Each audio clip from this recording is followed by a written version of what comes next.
Hi, this is Henry Schwartz for Webull Global Markets, and I'm standing on the Webull options trading floor in Chicago at the edge of the SPX options trading pit.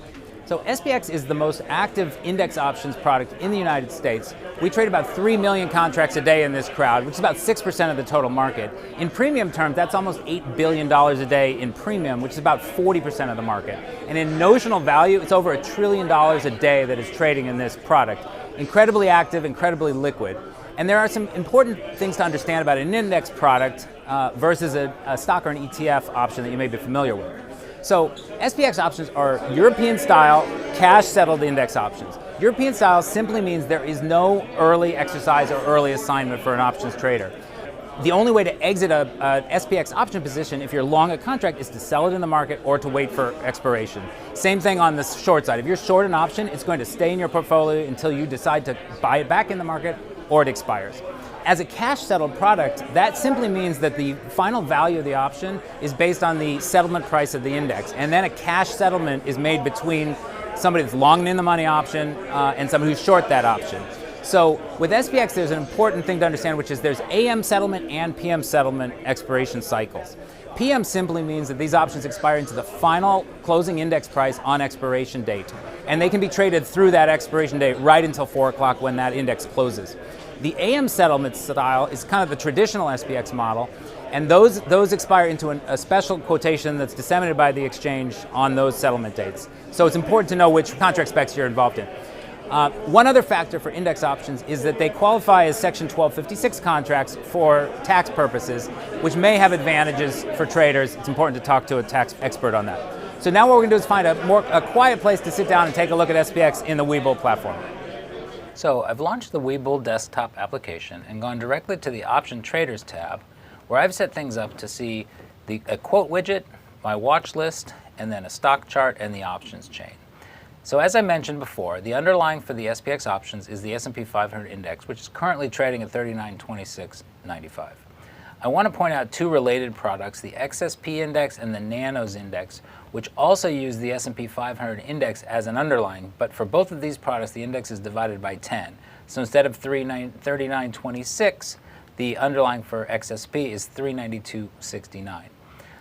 The difference between XSP and Nanos is in Nanos, the option multiplier is actually set to be 1 versus 100 for the other products. So in Nanos, if you pay $3 for an option, you're actually paying $3 total plus any fees, compared to the other products where one option is actually 100 times the price that you're looking at on the screen. So let's take a look at the options chain for SPX. And as I mentioned before, a couple things to look for in SPX. First of all, you may notice that we have quite a few expirations. There's over 50 expiration cycles in SPX currently.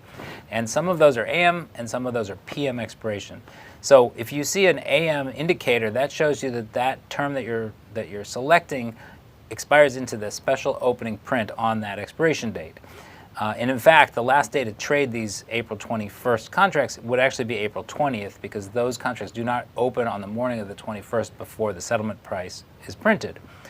By contrast, the April 21st PM contracts don't expire until 4 o'clock New York time on the 21st, and you can actually trade them up until that very last second. So let's actually take a look at the May 19th expiration PM settled contracts. And you can see the way that I've set things up is calls on the left and puts on the right. And what you see is a real-time bid offer for the options.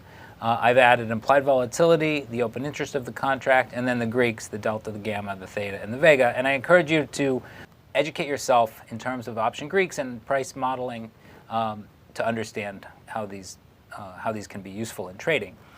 But simply to look at the prices to make a trade, you can see that in this case, for these 39.75 calls, the bid is 118.10, the offer is 118.80. So about 70 cents wide on a $118 option is very narrow market in terms of percent. If you were to want to buy that call, you simply click on the offer and you'll get an order ticket. You can change the size, you can change your limit price, you can see the economics of entering that trade. One thing that I like about this platform is, in addition to looking at simple call and put prices, you can actually look at structures as spreads. And about 70% of the activity in SPX is spreads or complex orders. And it's a very good way to adjust and limit the risk exposure of a trade. So I encourage you to learn that part of the business as well. In this case, I'm looking at spreads that are 15 points wide, and you can see that basically instead of looking at individual option prices, I'm looking at the price of the structure. So in this case, the 3885, 3900 put spread is actually $4.50 bid if you were to sell a 3900 and buy a 3885, or 580 if you were to do the trade the other way around. And then basically if you're interested in selling this put spread, you simply click on the bid and the system will queue up the structure, show you what you're actually doing. In this case, you'd be selling the 3900 puts to buy the 3885 puts, and you can enter that as a single order. So I hope that gets you started in understanding SPX on the Webull platform, and good luck in your trading.